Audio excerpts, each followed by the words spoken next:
ଏକ ମାଗିବ ସମତ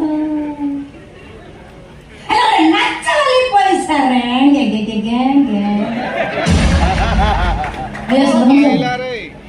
তুমি ভাই 2 ঘন্টা তଳେ যাত্ରା পেଣ୍ଡାଲକୁ ଯାଇଥିଲ ଫିତା ଜଣେ କାଟିବାକୁ ଯାଇଥିଲ ଟି କଣ କହିଲ ନାଇଁ ନାଇଁ କଣ କହିଲ ନାଚ ବାଲି ପଇସା ଛି ଛି ଛି ଛି ଛି ଛି ଛି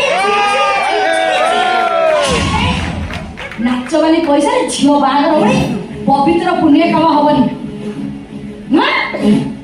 ବୁଝିଲ ସରପଞ୍ଚ ବାବୁ ଆରେ ଆଜିର ଦିନରେ ଗୋଟାଏ ରାତିରେ ମୁଁ ନାଚିଲେ ମତେ 50,000 ଟଙ୍କା ମିଳେ 5 ରାତି ମତେ 50 ଲକ୍ଷ ଟଙ୍କା ଭରଣ କରିବାକୁ 10 ରାତି ମତେ ଗାଣ୍ଡି ଧରି ନାଚିବାକୁ ପଡେ 5 ଲକ୍ଷ ଟଙ୍କା ଭିତରେ